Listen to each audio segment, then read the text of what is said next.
Hello, my dear friends. Welcome back to Voices of Zara. Every story here hits deep, and today I'm sharing a story about lies, manipulation, and the most satisfying moment of justice I've ever experienced. My name is Vanessa, and this is the story of how my fiance's poor, heartbroken ex-wife tried to destroy our relationship, and how one recording brought her entire web of lies crashing down. If you're new here, please subscribe and turn on those notifications. Your support keeps these stories coming. And to my loyal listeners, thank you for being here. You're the best. Now, let me take you back to 8 months ago, when I met the man who would change my life forever.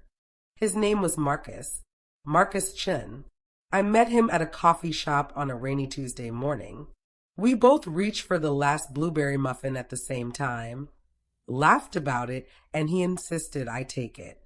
"Only if you join me for coffee," I said, surprising myself with my boldness.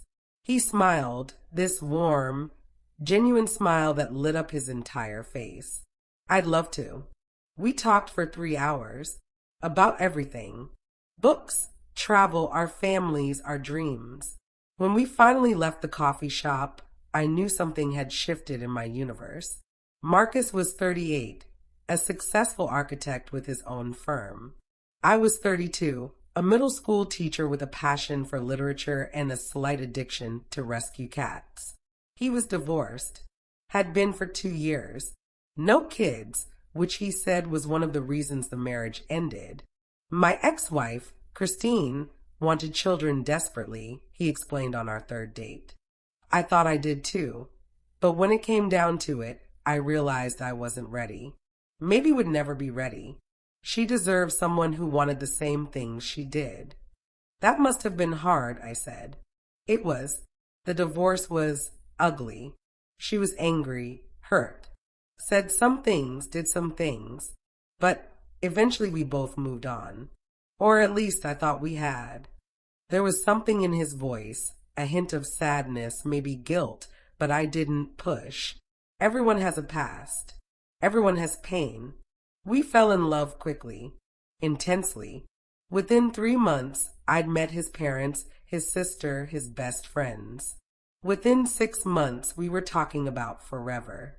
And then, 7 months after that coffee shop encounter, Marcus proposed. It was perfect. A sunset picnic by the lake, candles everywhere, rose petals scattered on the blanket. He got down on one knee and said, "Vanessa, you've brought light back into my life. Will you marry me?" I said yes before he even finished the question. We planned an engagement party for the following month. Nothing too fancy, just close friends and family at Marcus's sister's beautiful backyard. Casual, joyful, intimate. I should have known it wouldn't stay that way. The first sign of trouble came 2 weeks before the party. Marcus received a text message while we were having dinner. His face went pale. "What's wrong?" I asked. "It's Christine, my ex-wife. She's asking to meet up. Says she has something important to discuss." My stomach tightened. "After 2 years?" "Yeah." He showed me the message. "Marcus, I know it's been a while, but I really need to talk to you. It's important. Please. Are you going to meet her?" I tried to keep my voice neutral. "I don't know. Part of me thinks I should just ignore it. Part of me worries something's actually wrong. What does your gut tell you?" He sighed. "My gut tells me this is a bad idea. But I also don't want to be cruel. We were married for 6 years. If she genuinely needs help, then meet her," I said, even though every instinct screamed otherwise. "But maybe in a public place, during the day." He looked at me with such gratitude. "You're amazing. You know that." 3 days later, Marcus met Christine at a restaurant downtown. He was gone for 2 hours. When he came home, he looked exhausted. "How did it go?" I asked carefully. "Weird. Really weird." He sat down heavily on the couch. She started by apologizing for how things ended. Said she'd been going to therapy, working on herself. Then she asked about my life, whether I was seeing anyone. What did you tell her? The truth. That I'm engaged. That I'm happy. He took my hand. She didn't take it well. What happened? She started crying. Said she'd made a mistake. That she'd been hoping we could work things out. That she still loves me. Ice flooded my veins. What did you say? I told her that ship had sailed. That I love you. That I'm building a future with you and nothing is going to change that. And she got angry. Really angry. Started saying things about how I'd moved on so fast.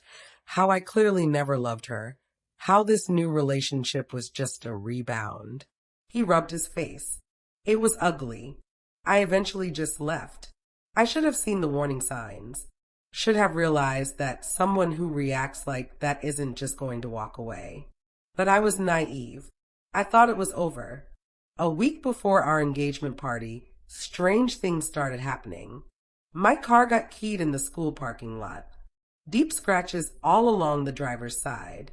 Someone sent flowers to my classroom with a card that read, "Enjoy it while it lasts." I started getting blocked calls at all hours. I'd answer and hear breathing, then click. Marcus was furious. This is her. It has to be. This is exactly the kind of thing she did during our divorce. What do you mean? He hesitated. Christine didn't handle rejection well. When I asked for the divorce, she went to my office and made a scene. Told my colleagues I was having an affair, that I'd abandoned her, that I was a monster. None of it was true, but it damaged my professional reputation for months. Marcus, why didn't you tell me this before? Because I hoped she changed. Because I wanted to believe the past was the past. He pulled me close.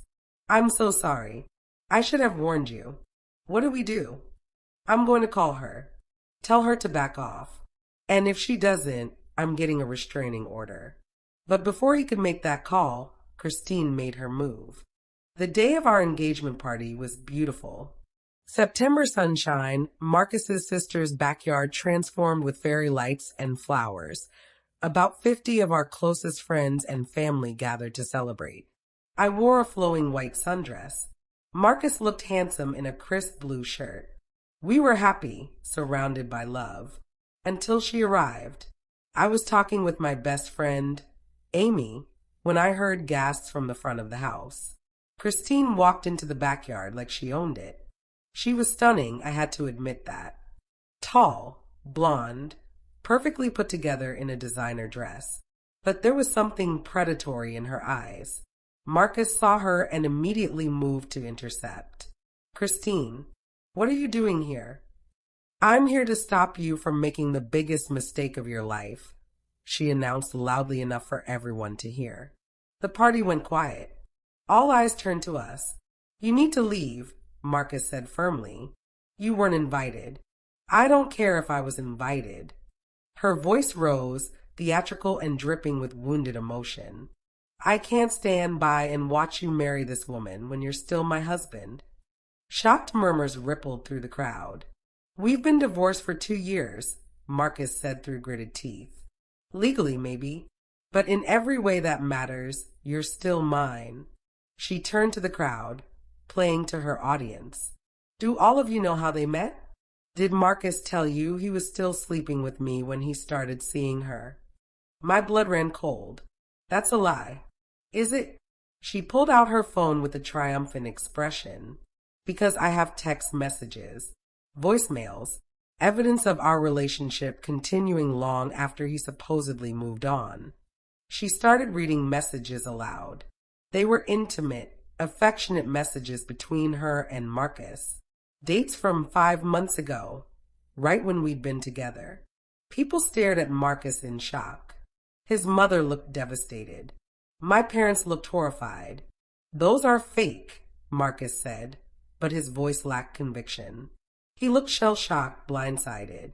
They're not fake, Christine shouted. You came to my apartment. We slept together. You said you missed me, that you'd made a mistake divorcing me. She turned to me with mock sympathy. I'm so sorry you have to find out this way, sweetie. But I couldn't let him do this to you. He's a liar, a cheater. He used you as a rebound while trying to get back together with me. Tears streamed down her face, perfectly calculated tears. I love him. I've always loved him.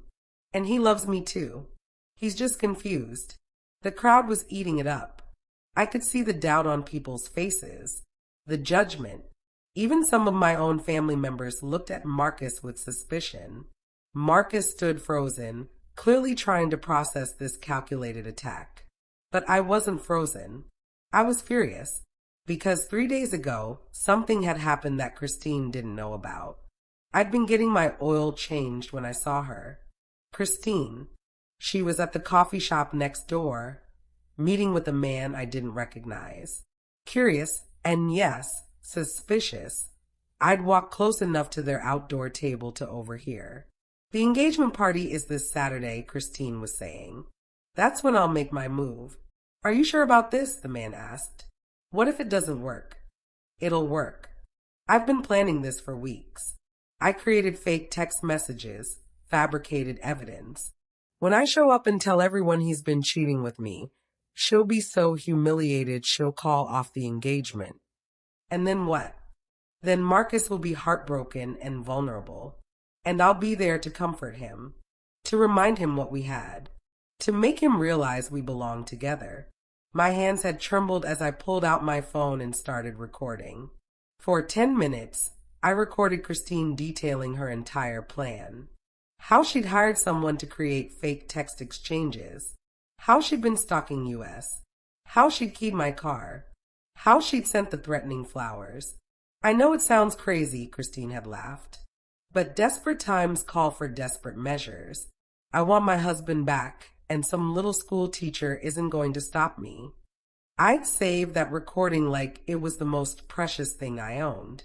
And now, standing in that backyard while Christine spun her lies, I was about to use it.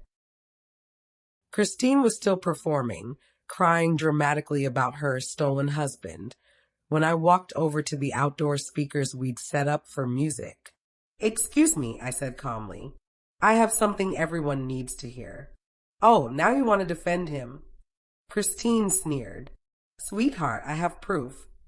So do I interrupted. I connected my phone to the speaker system. Everyone, please listen carefully. I hit play. Christine's voice filled the backyard, crystal clear. The engagement party is this Saturday. That's when I'll make my move. Her face went white. The recording continued. Her detailing her plan, admitting to faking evidence, confessing to stalking us, laughing about the harassment. The crowd's expressions changed from doubt to shock to disgust. When the recording got to the part where she called me some little school teacher, several of my friends gasped audibly. Christine lunged for my phone, but Marcus blocked her. Don't, he said coldly. Don't make this worse. That's taken out of context, she stammered. You don't understand. We all understand perfectly, Marcus's mother said, her voice like ice. You've been harassing them, lying, fabricating evidence. I paused the recording. Christine, I have 47 minutes of audio. Do you want me to play it all? Or would you prefer to leave quietly? Her face crumpled, real tears this time, not calculated ones. Marcus, please. I love you. I just wanted... You wanted to manipulate me, he said. Again, like you did throughout our entire marriage. Like you did during our divorce when you told everyone I'd been abusive, which was a complete lie. Murmurs rippled through the crowd. This was clearly news to many people.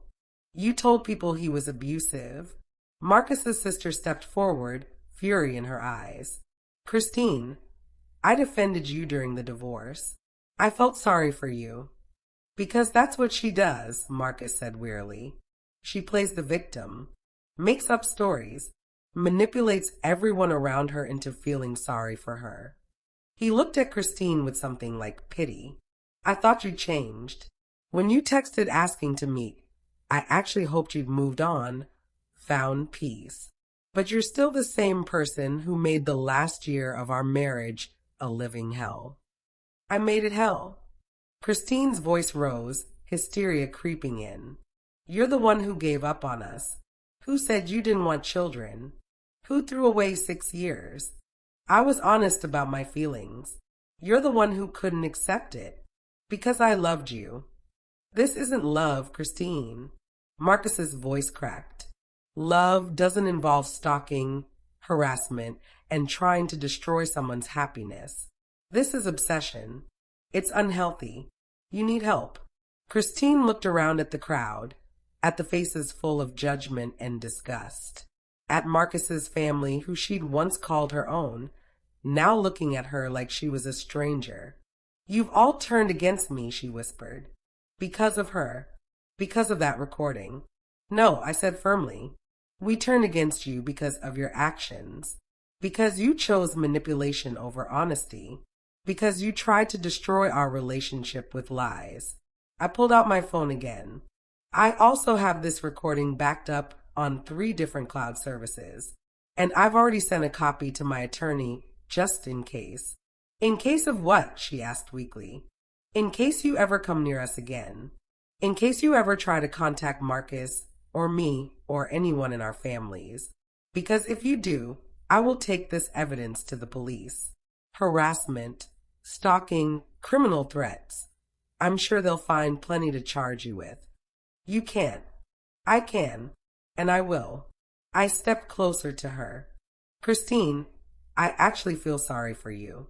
You're clearly in pain. You clearly haven't processed the end of your marriage. But that's not our problem to fix. Marcus has moved on. I love him. He loves me. And nothing you do will change that. I softened my voice slightly. Get help. Real help. Go to therapy. Process your grief. Learn to let go. Because this, I gestured at the scene around us, this isn't going to bring him back. It's just making you look desperate and unhinged. For a moment, Christine just stood there, trembling. Then she let out a scream, this raw, primal scream of frustration and rage, and ran from the backyard. We heard her car screech out of the driveway seconds later. The party stood in stunned silence. Then Marcus's father started clapping, slowly at first, then louder. Others joined in. Soon, the entire backyard was applauding. Marcus pulled me into his arms. How did you know? He whispered. How did you get that recording? I saw her at the coffee shop 3 days ago, I whispered back. Overheard her planning this whole thing. So I recorded it. You've been carrying that recording around for 3 days? I hoped I wouldn't need it. But I wasn't going to be unprepared. He kissed my forehead. You're incredible. After Christine's dramatic exit, the party slowly returned to normal. But the energy had changed. There was a sense of solidarity now, like we'd all survived something together.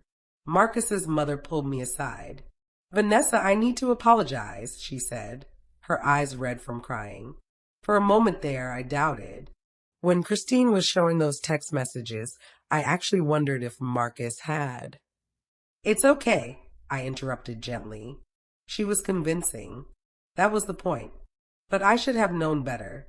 I should have known my son. She took my hands. Thank you. For defending him. For being prepared. For being exactly the strong, smart woman he needs. Over the next hour, several people approached me with similar sentiments. Friends who'd known Marcus during his marriage to Christine shared stories I'd never heard. She was always dramatic, his college roommate told me. Everything was a crisis. Everything required Marcus to drop everything and rescue her. It was exhausting to watch. During their wedding, she threw a fit because the flowers were slightly the wrong shade of pink, Marcus's cousin added. Made the wedding planner cry. Marcus spent half the reception apologizing to vendors. A picture was emerging of a relationship I'd only heard Marcus's sanitized version of. A marriage where he'd been walking on eggshells, constantly managing Christine's emotions and reactions. Why didn't you tell me more? I asked him later, when we were finally alone. We'd retreated to his car, sitting in the quiet darkness away from the party. Because I felt guilty, he admitted. I married her. I made vows. When things fell apart, I blamed myself for not being patient enough, understanding enough. I thought if I just tried harder, maybe we could have made it work. Marcus, you can't set yourself on fire to keep someone else warm. I know that now. Therapy helped me understand that Christine's issues weren't mine to fix. But for a long time, I carried that guilt. And now, he pulled me close. Now I'm grateful. Because that marriage ending led me to you. To someone who doesn't need me to be her savior or her emotional support animal. To someone who's my partner, my equal. Even if I do have a crazy ex-wife stalking us. I tried to joke. She's my crazy ex-wife, he corrected. And after today, I don't think she'll be bothering us again. He was mostly right. Christine didn't contact us directly. But over the next few days, things happened. I received a long email from her. No threats, no manipulation. Just sadness. Vanessa, it read, I want to hate you. But the truth is, you did nothing wrong except fall in love with a man I couldn't let go of. Hearing that recording, hearing myself plot and scheme like some villain in a movie, I barely recognized myself. You were right. I need help. I've made an appointment with a therapist. I don't expect forgiveness. I don't expect anything. I just wanted you to know that I'm sorry. For everything. I showed the email to Marcus. Do you think she means it? He asked. I think she means it right now. Whether she follows through is another question. 2 weeks later, we heard through mutual acquaintances that Christine had moved to Seattle. A fresh start, they said. She'd taken a job at a design firm there. Good for her, Marcus said when he heard. And he meant it. As for the recording, it became something of a legend among our friend group. Amy joked that I should offer a class. How to handle your fiancé's psycho ex. A master class. But beyond the jokes, something important had shifted. Marcus opened up more about his first marriage. Not dwelling on it, but being honest about the patterns, the red flags he'd ignored, the ways he'd lost himself trying to accommodate Christine's instability. I'm not that person anymore, he told me. But I need to tell you about who I was, so you understand the journey. I listened. I asked questions. I learned about the man I was marrying, scars and all. And I shared my own past, the relationships that hadn't worked, the times I'd compromised too much, the lessons I'd learned about self-worth. We grew closer through those conversations, more honest, more real. 6 months after the engagement party, we got married. It was a small ceremony, 30 people, an intimate garden venue, no drama. We hired security just in case. But Christine didn't show up. Didn't send flowers or letters or any last-minute attempts at sabotage. She was apparently actually moving on. The wedding was perfect. My dad walked me down the aisle while my mom cried happy tears. Marcus's vows made everyone laugh and cry. When he said, I promise to love you with honesty, respect you with my whole heart, and never take for granted the gift of your trust, I knew he meant every word. At the reception, Marcus's mother gave a toast. When Marcus brought Vanessa to meet us, she began, I saw something in my son I hadn't seen in years. Joy. Real, uncomplicated joy. Not the exhausted happiness of someone trying to make an impossible situation work, but genuine contentment. She raised her glass. Vanessa, you didn't just capture my son's heart. You gave him back to himself, to us. Thank you for loving him so well. And thank you for being the kind of woman who shows up prepared to defend what she loves. The crowd laughed, remembering the engagement party recording. To Vanessa and Marcus, she concluded, may your marriage be filled with honesty, laughter, and zero surprise recordings. Everyone drank to that. Later that night, as we were leaving the reception, Amy pulled me aside. So, she said with a mischievous grin, did you bring your phone? Just in case Christine decided to crash the wedding. I pulled it out of my clutch and showed her the recording app, ready to go. Always prepared, I said. She laughed. That's my girl. The honeymoon was 2 weeks in Italy. Tuscany, Rome, the Amalfi Coast. It was romantic and perfect and blissfully drama-free. On our last night, sitting on a terrace overlooking the Mediterranean, Marcus turned to me. "I never thanked you properly," he said. "For what?" "For that day, the engagement party. For being strong when I was too shocked to defend myself. For having the foresight to protect us. You would have done the same for me. Maybe. But you actually did it. You stood up in front of all those people and exposed her lies without being cruel. You were powerful but not vindictive. That takes real strength." I leaned my head on his shoulder. "I love you. That's all the motivation I needed." "I love you too," he said. "And I promise, no more surprise ex-wives. This is it. You're stuck with me now." "Good," I said, "because I'm not going anywhere." That was 8 months ago. Marcus and I are building a beautiful life together. We bought a house with a big backyard for my rescue cats. He's designing a community center for underprivileged kids. I got promoted to department head at my school. We're happy. Really, genuinely happy. As for Christine, we heard through the grapevine that she's been in therapy and is dating someone new. Someone she met in her support group, apparently. Part of me hopes it's true. Hopes she's found peace and is becoming healthier. But I'm also realistic. People don't change overnight. Real change takes years of hard work and brutal honesty with yourself. Whether Christine has put in that work, I'll probably never know. And that's okay. Her journey is her own. As for that recording, I still have it. Backed up in 3 places. Not because I'm paranoid. Not because I expect Christine to come back. But because it's a reminder. A reminder that sometimes the best defense is preparation. That trusting your instincts can save you. That standing up for yourself and the people you love is always worth it. That recording changed everything. It exposed lies, protected my relationship, and showed everyone who Christine really was.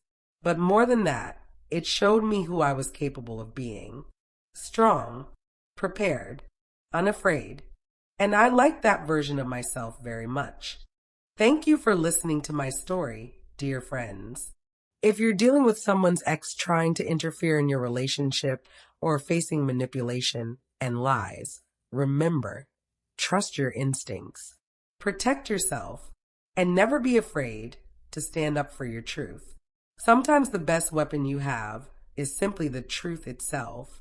If this story resonated with you, please subscribe to Voices of Zara, and share your experiences in the comments below. Until next time, stay alert, stay strong, and always keep your recording app handy just in case.